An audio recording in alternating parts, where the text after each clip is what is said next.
Hello dear students, अगर आप IIT JEE की प्रिपरेशन कर रहे हैं या नीट की प्रिपरेशन कर रहे हैं और आपका ड्यूरिंग स्टडी आपका अगर बैकलॉग बन रहा है तो ये वीडियो आपके लिए है specially. First of all, I am Narendra Awasthi, founder director vibrant academy, as well as I am author of physical chemistry book separately for JEE main advance as well as NEET. Okay, मेरा teaching experience almost 24 years का है। मैं बच्चों को physical chemistry JEE main plus advance के लिए पढ़ाता हूं।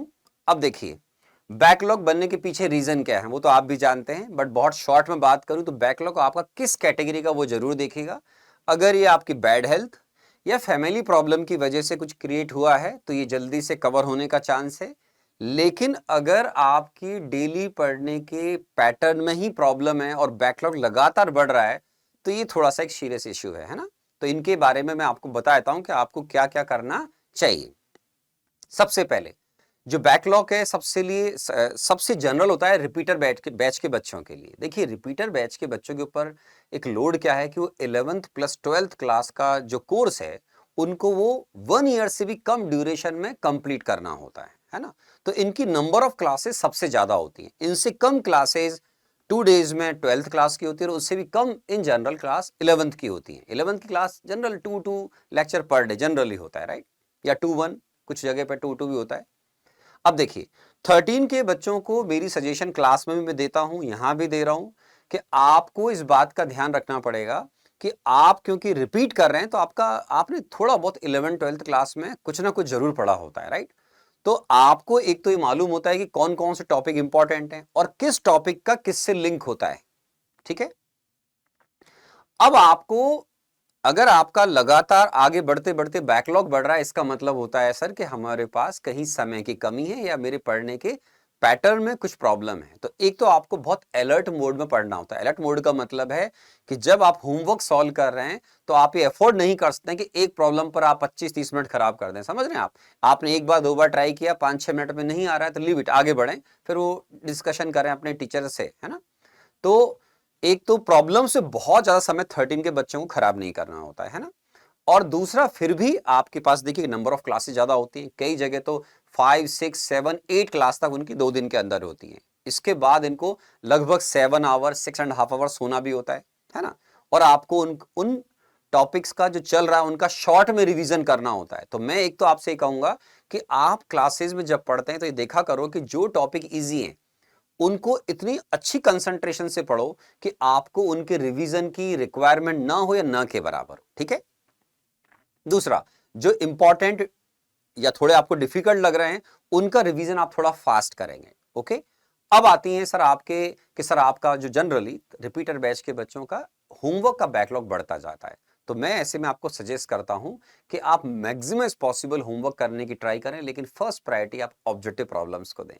जब तक आप मेरे बच्चों ऑब्जेक्टिव प्रॉब्लम सॉल्व करते रहेंगे, एससीक्यू या एमसीक्यू करते रहेंगे, आप कभी भी कंपटीशन से बाहर नहीं हुए आईआईटी जेईई के। और नीट वाले बच्चे तो एससीक्यू है ही उनके लिए। तो आप ऑब्जेक्टिव प्रॉब्लम सॉल्व करते रहें, है ना। आईआईटी वालों को सब्जेक्टिव लेंथी या डिफिकल्ट प्रॉब्लम्स हैं वो आप बाद में भी सॉल्व कर सकते हैं। वो समय कब आएगा आपका? इन जनरल जैसे ही आप दिसंबर एंड से जनवरी तरफ मूव करेंगे रिपीटर बैच के बच्चे, तो आपकी कोर्स लगभग एंड की तरफ जाते हैं। आपको जेईई मेन से जेईई मेन 2 के बीच में एक अच्छा समय मिलता है, क्योंकि अब आप बोर्ड में उम्मीद करता हूं अच्छे मार्क्स से पास कर चुके हैं, तो वो आपका टेंशन का विषय नहीं है, राइट। तो आपके पास वहां समय होगा और जेईई मेन 2 से लेकर जेईई एडवांस के बीच में आपके पास समय होगा जब आप लेंथी डिफिकल्ट सब्जेक्टिव प्रॉब्लम को सॉल्व करके अपने कॉन्फिडेंस को और इंप्रूव कर सकते हैं। तो आपको मेरी सजेशन ये है कि आप बहुत ज्यादा प्रॉब्लम अगर सॉल्व नहीं कर रहे हैं तो जो सेलेक्टेड प्रॉब्लम आपको दिए जा रहे हैं, आपके जिस भी इंस्टीट्यूट में आप पढ़ रहे हैं वहां पर आपको जो आपको मॉड्यूल मिल रहा है, शीट मिल रही है, वट उसके प्रॉब्लम सॉल्व कर लें आप, राइट। आप चाहें तो मेरी बुक सॉल्व कर सकते हैं। समय कम है तो इन दो में से किसी एक चीज को आप टॉप प्रायोरिटी दे सकते हैं। अगर आप मेरी बुक सॉल्व करते हैं तो लेवल 1 के प्रॉब्लम्स में जो लगता है बिल्कुल ईजी है, फॉर्मूला बेस्ड है, उनको आप पढ़कर केवल अप्रोच देखें और बाकी जो थोड़े प्रॉब्लम आपको अच्छे लग रहे हैं, डिफिकल्ट लग रहे हैं, नए लग रहे हैं, उनको आप सॉल्व करें, है ना। ये तरीका हो सकता है आपका। अब रिपीटर बैच के बच्चों के लिए तो हो गया कि भाई आप थ्योरी की क्लासेस मिस ना करें, क्योंकि अगर आपके थ्योरी की क्लासेस का बैकलॉग आ गया तो ये आपको प्रॉब्लम क्रिएट कर देगा, है ना। तो आप क्लासेस रेगुलर अटेंड करें, मेरी सजेशन है। और जो बच्चे ऑनलाइन में हैं और मान लीजिए सारी क्लास नहीं कर पा रहे हैं, 4 या 5 कर पाए मान लो 2 दिन में, या कुछ कोई क्लास छूट गई, तो उसको थोड़ा सा स्पीड बढ़ाकर रिकॉर्डिंग सुन कर उसको रिकवर जरूर करें। नोट्स बनाने का समय ना हो तो जो भी ऑनरेबल सर पढ़ा रहे हैं उनके पीडीएफ को ही अपने नोट्स मान लें उस समय मजबूरी में, क्योंकि आपका समय कम है अगर, तो आप ऐसा बिल्कुल करें। बी प्रैक्टिकल, कोई खराबी नहीं है इसके अंदर, है ना। लेकिन ऑब्जेक्टिव प्रॉब्लम उस चैप्टर के जरूर सॉल्व करें। अगर आप केवल थ्योरी पढ़ते रहेंगे और प्रॉब्लम सॉल्व नहीं करेंगे तो ऐसे बच्चे आईआईटी जेईई एडवांस में ग्रैंड सक्सेस नहीं ले पाते हैं, इसका ध्यान रखें, है ना। तो प्रॉब्लम प्रैक्टिस करते रहें, स्पेशली ऑब्जेक्टिव प्रॉब्लम्स की, ठीक है। अब आपकी जो एक्सरसाइज है मॉड्यूल वगैरह की जिनमें लेंथी डिफिकल्ट क्वेश्चन हम बाद में कर लेंगे। लगभग 12th क्लास के बच्चों के साथ में भी प्रॉब्लम जनरेट होती है, थोड़ी कम होती है, क्योंकि इनकी नंबर ऑफ क्लासेस जनरली 2 दिन में जनरली 5 या 6 क्लास होती है इनकी, ठीक है ना। भाई केमिस्ट्री की 3 हो सकती है, 2 मैथ्स, 1 फिजिक्स है, मैथ्स फिजिक्स की हैं, पीसी, ओसी, आईओसी क्लासेस होती हैं। तो आपके लिए जो थोड़ा चुनौती वाला काम है, जिसमें आपको थोड़ा चैलेंज आएगा, वो है 11th क्लास के पार्ट का रिवीजन करने का, है ना। ओके। और आपका जो करंट चल रहा है, करंट टॉपिक जो भी चल रहे हैं तो उनको आपको खराब नहीं करना है, बिकॉज आप फर्स्ट टाइम उनको स्टडी कर रहे हैं और पीछे 11th पढ़ चुके हैं, तो जिन जिन से टच है आपका उनका जरूर रिवीजन का आप ध्यान रखें। अगर आपके बैकलॉग का के अंदर केवल होमवर्क पेंडिंग है या थ्योरी पेंडिंग है, ये आपको देखनी पड़ेगी। थ्योरी का मतलब मेरा 11th क्लास ही टॉपिक है या 12th के स्टार्टिंग के टॉपिक है, तो आपको ये वर्कआउट करना पड़ेगा कि मेरे कितने आवर्स का बैकलॉग है।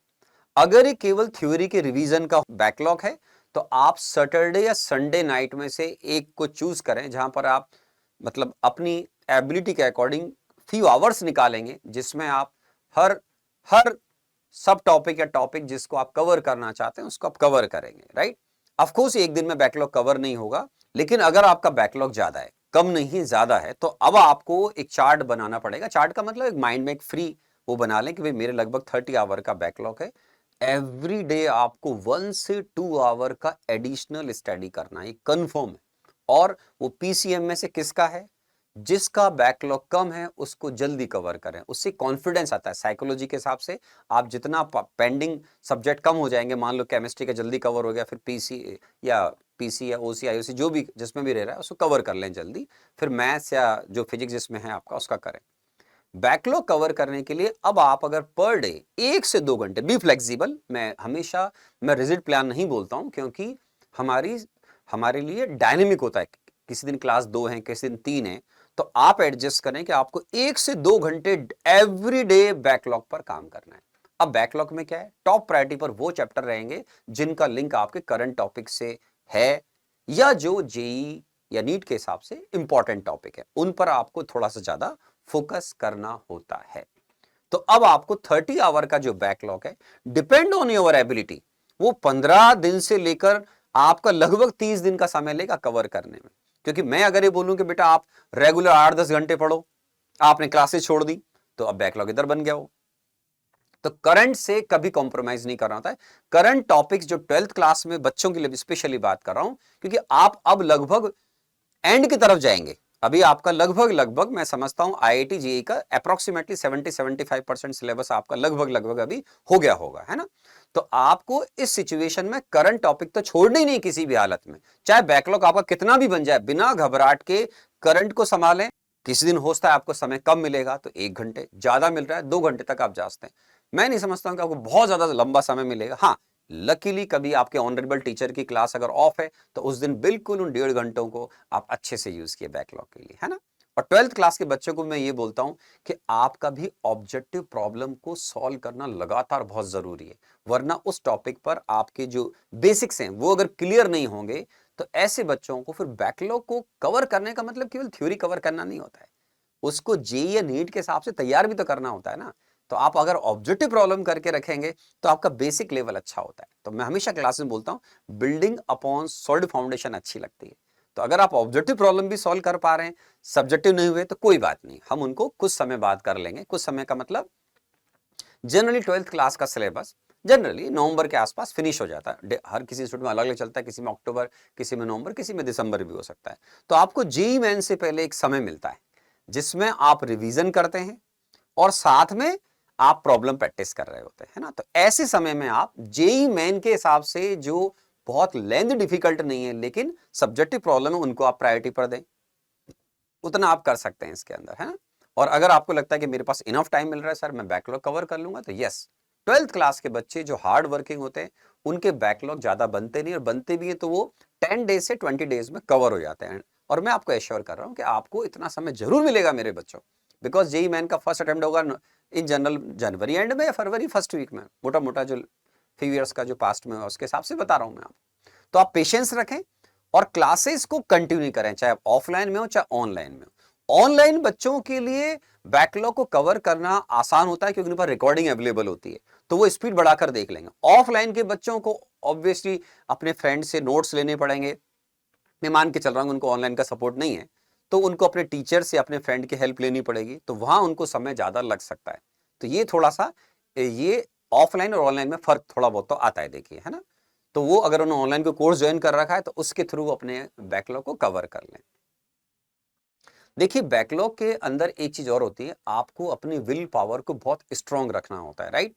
टॉप प्रायोरिटीज डिसाइड करो। इससे मतलब नहीं कि आप 11th क्लास में, 12th क्लास में, 13 में, आपको डेफिनेटली अपना ड्रीम एवरीडे याद करना होता है कि मैं कर क्या रहा हूं। मैं एक अच्छा डॉक्टर इंजीनियर बनना चाह रहा हूं, तो इस चीज को बार बार पॉजिटिव रिकॉल करना होता है। और इसका मतलब होता है कि आपको यस मैं करूंगा, मैं करूंगा, मैं यस आई विल, ठीक है ना, आई कैन, आई विल हमेशा चलता है, दिमाग में चलते रहना चाहिए।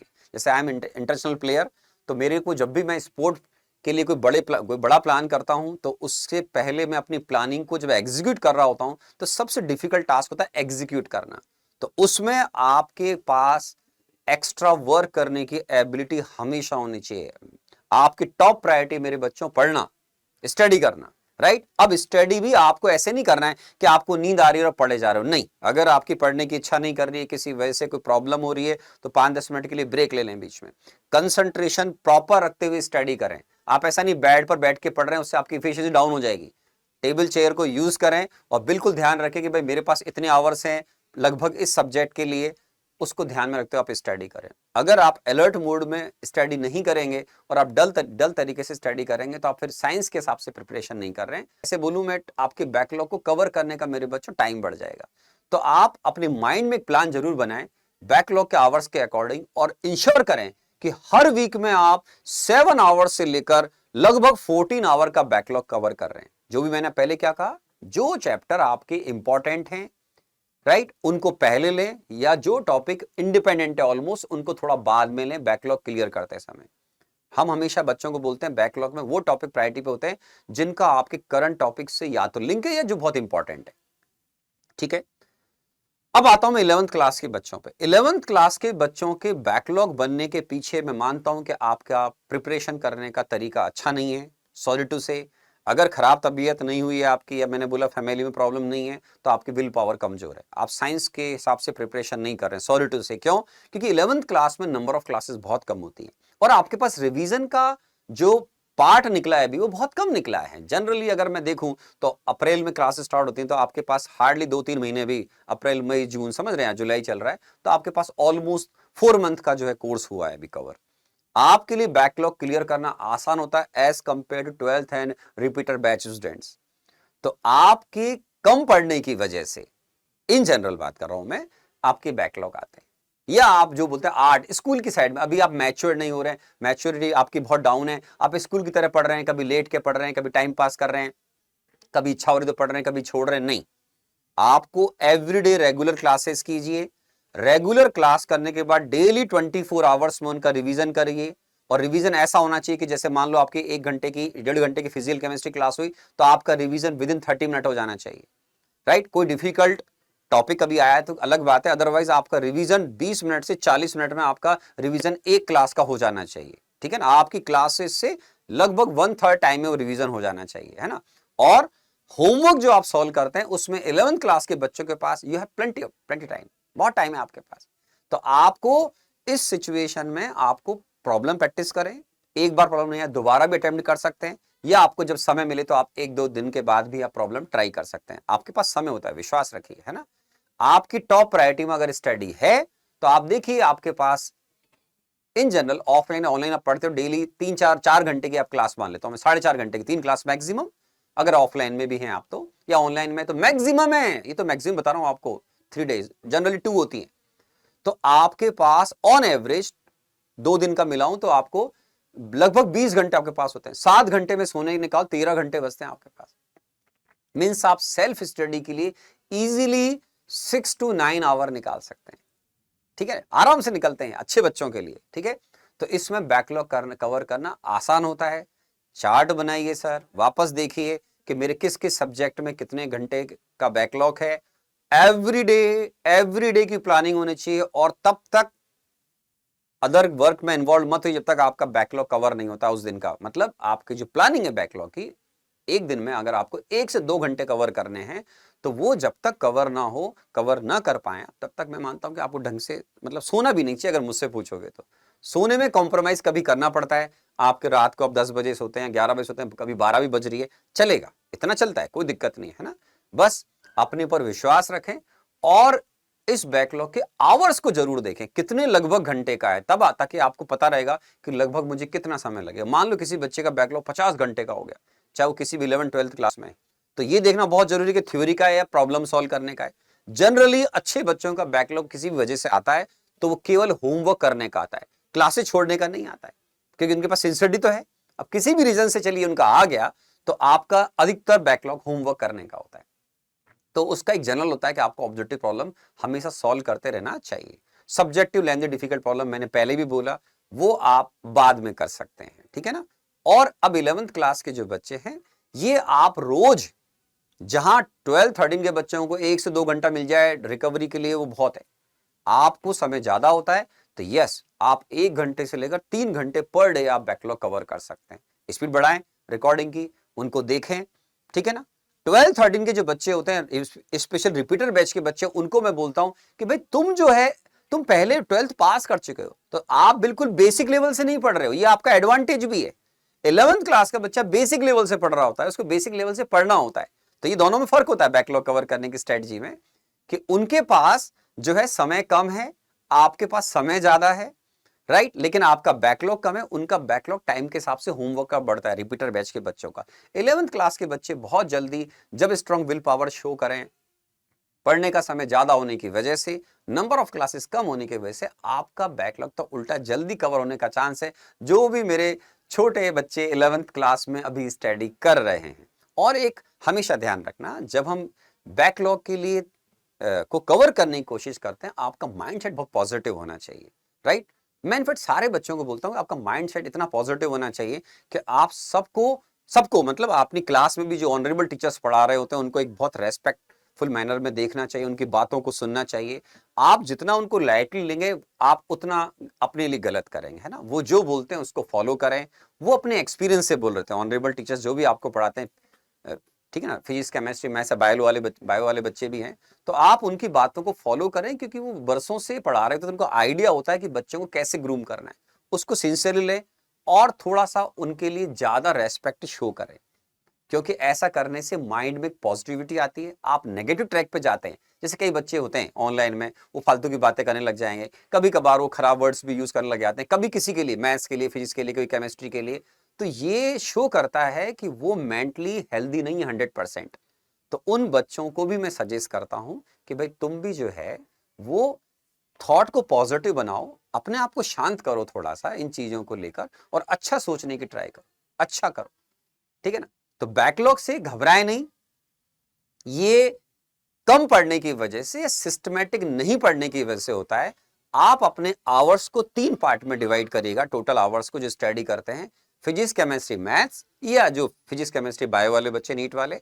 अब इसमें ध्यान दे देना होता है कि मैथ्स नीड मोर प्रैक्टिस, तो थोड़ा सा उसको समय आप एक्स्ट्रा जरूर ज्यादा दें। जैसे बायो में जूलॉजी बॉटनी हो गई, तो उनको थोड़ा समय ज्यादा देना होगा, बिल्कुल देना होगा, इसमें कोई डाउट नहीं है। तो इन चीजों का डेली स्टडी में अगर आप ध्यान रखेंगे, तो आपको बैकलॉग कम से कम आएंगे। और जिस सब टॉपिक में अगर आपको कभी लगता है कि मैं कमजोर हूं, तो उसके एक्स्ट्रा प्रैक्टिस बाद में करा करो, है ना। तो बैकलॉग को बिना सिस्टमैटिक तरीके से जाए हुए आप कवर नहीं कर पाएंगे। और मेरी तीनों स्ट्रीम के बच्चों को एक सिंसियर एडवाइस है, करंट नहीं छोड़ना है। अब मान लो कि 11th के बच्चे ने अभी एडमिशन लिया है, तब मैं बोलता हूं कि बेटा तुमको करंट टॉपिक अभी नहीं पढ़ना चाहिए। अगर मान लो टॉपिक मिड में, एंड में आपको समझ में नहीं आ रहा है, तो स्टार्टिंग से उसकी रिकॉर्डिंग देखें, जल्दी से उनको मैंने बोला स्पीड बढ़ाकर कवर करें, देन उसके बाद आगे से कंटिन्यू करें। और जो बच्चे 11th की अभी प्रिपरेशन स्टार्ट कर रहे हैं, तुम आज से ट्राई करोगे तो जाकर मेरे बच्चों 3-4 महीने लगेंगे। तो घबराना नहीं है बैकलॉग में भाई। आपको अगर चैंपियन बनना है तो चैंपियन बनने के लिए थोड़ा समय ज्यादा लगता है मेरे बच्चों। आपने गलती कर दी, 11th क्लास के बच्चे तो क्या होता है, मैच्योरिटी उनकी कम होती है, तो वो स्कूल एजुकेशन के हिसाब से सोचते हैं फटाफट मेरे से हो जाएगा, उनसे प्रॉब्लम उतनी आसानी से बनते नहीं है। सबके लिए नहीं बात कर रहा हूं, जनरल बात कर रहा हूं। तो आपको समझना पड़ेगा कि अब आप IIT जेईई की या नीट की प्रिपरेशन करें, इसमें स्पेशली जेईई की प्रिपरेशन तो बहुत डिफिकल्ट है, वर्ल्ड का second toughest exam under graduation level पर, तो आपको डेफिनेटली प्रॉब्लम्स आएंगी। तो घबराए नहीं, यू हैव प्लेंटी टाइम, बहुत समय आपके पास प्रॉब्लम सॉल्व करने के लिए। बस प्रायोरिटीज डिसाइड करें, आपकी प्रायोरिटी क्रिकेट मैच, फुटबॉल या म्यूजिक वगैरह बाद में होंगे, पहले टॉप प्रायोरिटी पर स्टडी होगी। और केवल आप 30 मिनट से 1 आवर अपनी एक्स्ट्रा करिकुलर एक्टिविटी के लिए निकाल सकते हैं, स्पेशली 11th क्लास स्टूडेंट्स।